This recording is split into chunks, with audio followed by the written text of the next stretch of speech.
ఆ కమిటీ స్ఫూర్తితో 239 జీవో తీసుకుని ప్రతి జర్నలిస్టుకి అక్రిడేషన్ కార్డు అందేలా చర్యలు తీసుకున్నారు. కానీ మన వీళ్ళు చేస్తున్నారు, జర్నలిస్టు సంఘాలతో సంబంధం లేదు, ఎడిటర్లతో సంబంధం లేదు.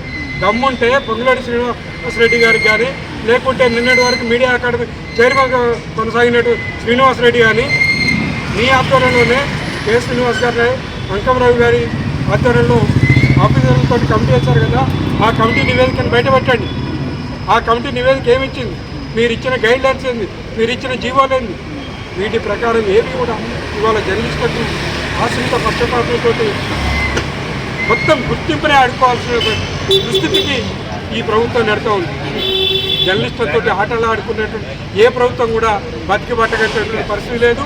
రేపు ఇదే పరిస్థితి కనుక కొనసాగిస్తే రేవంత్ రెడ్డి కుర్చీకి దించేంత వరకు పోరాటాన్ని కొనసాగిస్తామని చెప్పి చాలా స్పష్టంగా చెప్తున్నాం.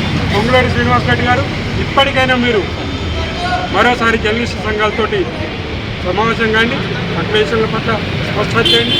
అదేవిధంగా నిన్నగాక మొన్న జరిగినటువంటి కేబినెట్ సమావేశంలో హెల్త్ కార్డు విషయంలో ప్రభుత్వ ఉద్యోగులకు విధంగా జర్నలిస్టులకు విధంగా చేయడం జరిగింది. జర్నలిస్టులకు ఉన్నటువంటి వేహెచ్ఎస్ పట్ల ఇప్పటి వరకు అవగాహన లేదు.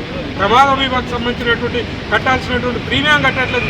ఈ ప్రభుత్వం ఆది నుంచి 2.5 ఏళ్లలో మొత్తం ఈ ప్రభుత్వం జర్నలిస్టులని అవమానపరుస్తుంది, అవహేళన చేస్తుంది. కాబట్టి తక్షణమే ఈ విధానాన్ని మానుకోవాలి.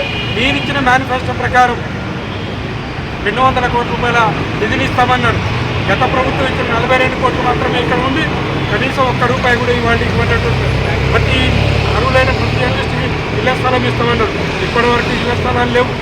ఏ విషయంలో కూడా ఈ ప్రభుత్వం జర్నలిస్టులు పట్టించుకున్నటువంటి పాపాన పోవట్లేదు. కాబట్టి తక్షణం ఈ విధానాలను మార్చుకోవాలని చెప్పి డిమాండ్ చేస్తున్నాం. మ్యాన్ పవర్ కూడా ఒకటే ఉంటుంది, అనేది ఒకటే ఉంటుంది. కానీ ఇక్కడ ఏంటంటే పెద్ద పత్రికలని సర్క్యులేషన్ చూపించేసి పెద్ద పత్రికలకు ఒక తీరుగా, చిన్న పత్రికలకు ఇంకో తీరుగా చూపిస్తున్నది. కాబట్టి అది సరైనది కాదు. సర్క్యులేషన్ విధానం మానేయాలి. గతంలో ఎన్నడూ లేదు ఈ సిస్టము. 239 జీవో తీసినప్పుడే మేము వ్యతిరేకించాం ఆనాడు. ఎందుకంటే 239 జీవోలని ఏబిసిడీలను పెట్టేసి ఆనాడు ఆ ప్రభుత్వం చేసింది. కానీ అదే తప్పన్నా ఇప్పుడు. కానీ ఈ ప్రభుత్వం ఇంకా గత ప్రభుత్వం కంటే ఘోరంగా జర్నలిస్టులందరినీ రోడ్ల పాలు చేసి రోడ్డు మీద ఆందోళన చేసే పరిస్థితి తీసుకొచ్చింది. ఇదొక పెద్ద ఉద్యమంలాగా అక్రిడేషన్లు అంటే ఏదో అక్రిడేషన్లు ఉన్న వాళ్ళే జర్నలిస్టులు, లేకపోతే జర్నలిస్టులు కారనే పద్ధతిలో ప్రభుత్వమే క్రియేట్ చేసింది. ఇదంతా ఇలా రోడ్ల మీద పడి జర్నలిస్టులంతా ఆందోళన చేయాల్సిన పరిస్థితి వచ్చింది. ప్రజా ఉద్యమాలు తగ్గిపోయినాయి, కానీ ఇక్కడ పాత్రికేయ ఉద్యమాలు రోడ్ల మీద కనిపిస్తుంటే మాకు ఎంత సిగ్గుచేటు. ఇలా ఆఫీసులలో కూర్చొని లేకపోతే జర్నలిస్టులుగా మేము రోడ్ల మీద తిరిగి వార్తలు రావాల్సింది పోయి, ప్రజల సమస్యలని ప్రభుత్వం దృష్టికి తీసుకురావాల్సింది పోయి, మా సమస్యలను మేము రోడ్ల మీద పడి మా సమస్యను పరిష్కరించమని చెప్పేసి ప్రభుత్వాన్ని అడగాల్సిన పరిస్థితి వచ్చింది. ఇది ప్రభుత్వానికి తగదు.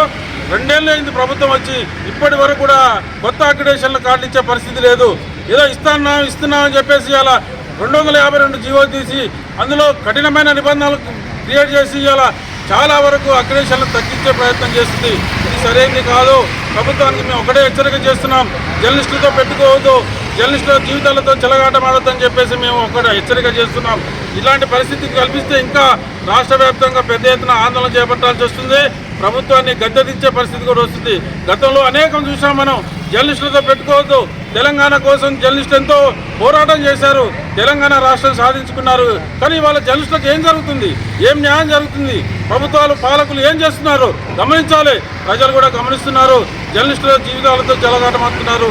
కాబట్టి ప్రభుత్వం, ముఖ్యమంత్రి గారు కానీ లేకపోతే ఐఎన్పిఆర్ మంత్రి పొంగులేటి గారు కానీ వెంటనే ఈ విషయంలో పునరాలోచించి 252 జీవోలు సవరించి అందరికీ అక్రిడేషన్లు వచ్చే విధంగా చూడాలని చెప్పేసి తెలంగాణ వర్కింగ్ జర్నలిస్ట్ ఫెడరేషన్ నుంచి మేము డిమాండ్ చేస్తున్నాం. ఇప్పటికే అనేక కార్యక్రమాలు, ఆందోళన కార్యక్రమం చేపట్టాం. ఒకవైపు కేబుల్ టీవీ ఛానల్ వాళ్ళకు కూడా కోత విధించారు, ఇటువైపు డెస్క్ జర్నలిస్టులకు కోత విధించారు. ఇప్పుడు 44,000 అక్రిడేషన్లు ఎవరికి ఇస్తారు? ఇక మీరు ప్రకటించేదంతా ఉట్టిదే అనేది మేము ఆలోచించాల్సి వస్తుంది. ఎందుకంటే ప్రభుత్వము ఒక విధానం లేదు, ఒక సరైన పద్ధతి లేదు. ఎవరికి వారు హామీలు ఇస్తున్నారు కానీ చేసే ప్రక్రియ మాత్రం కరెక్ట్ లేదని చెప్పేసి మేము భావిస్తున్నాం. వెంటనే ప్రభుత్వం ఈ విషయంలో చర్య తీసుకొని జర్నలిస్టులు అందరికీ, డెస్క్ జర్నలిస్టులు కూడా అందరికీ కూడా అక్రిడేషన్లు ఇవ్వాలని చెప్పేసి కోరుతున్నది. అక్రిడేషన్లతో ఏదో ఉరుకుతుంది అనేది కాదు, ఇది ప్రభుత్వమే పెట్టింది. ఈ కార్డు ఉంటే జర్నలిస్ట్గా గుర్తిస్తామని చెప్పేసి ప్రభుత్వం పెట్టినప్పుడు పనిచేసే జర్నలిస్టుకు అక్రిడేషన్ ఇవ్వకుండా ఎవరికి ఇస్తావు నువ్వు అది మేము ప్రశ్నిస్తున్నా. కాబట్టి ఇప్పటికైనా ప్రభుత్వం వెంటనే చర్యలు తీసుకోవాలి. ఈ 252 జీవోను సవరించాలి.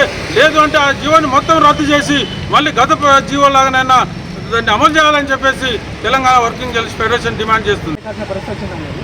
అయితే గతంలో అసెంబ్లీలో ముఖ్యమంత్రి రేవంత్ రెడ్డి కూడా మాట్లాడుతూ చెప్పారు, జర్నలిస్ట్ సంఘాలు గుర్తించండి, అసలు ఎవరు జర్నలిస్టులు ఎవరు కాదని మీరే గుర్తించారు అని చెప్పారు. అంటే ఆ జర్నలిస్టుల సంఖ్య తగ్గించే కుట్రకోణంలోనే ఇది ఏమైనా చేస్తున్నారు? ప్రస్తుతం జారీ అయినటువంటి యూపీటీ జీవో కానీ దాని సవరణ జీవో కానీ పరిశీలిస్తే జర్నలిస్టుల సంఖ్యలో కోత పెట్టడం, జర్నలిస్టులకు గుర్తింపు నిరాకరించడం అనేది స్పష్టంగా అర్థమవుతుంది. గతంలో జిల్లా డెస్కులకు ఒక్కొక్క డెస్క్కు 5 కార్డుల చొప్పున ఉండేది. ప్రస్తుతం ఒక ఎడిషన్ సెంటర్కు 4 కార్డులు మాత్రమే ఇస్తా అంటారు. దీనివల్ల ఒక్కొక్క జిల్లాలో 15 నుంచి 25 మంది, మొత్తం ఉమ్మడి జిల్లా కలిపి 15 నుంచి 20 మంది జర్నలిస్టులు పనిచేస్తున్నారు డెస్క్ జర్నలిస్టులు. అట్లాంటి చోట మీరు 4గురికి తీసుకొచ్చి కార్డులు ఇస్తున్నారు. గతంలో సఫిషియెంట్గా కార్డులు ఉన్నాయి. ఇప్పుడు 4గురికే ఇవ్వడం వల్ల మిగతా వాళ్ళు జర్నలిస్టులు కాదంట, వాళ్ళని మీరు గుర్తించడానికి నిరాకరిస్తున్నారా? వాళ్ళు చేస్తున్న జర్నలిజం కాదా? వాళ్ళు చేస్తున్న సామాజిక సేవ కాదా? అట్లాగే టీవీలకు 12+12+12 కార్డు ఉండేది. అట్లాంటి దాన్ని మీరు 8కి తీసుకొచ్చారు.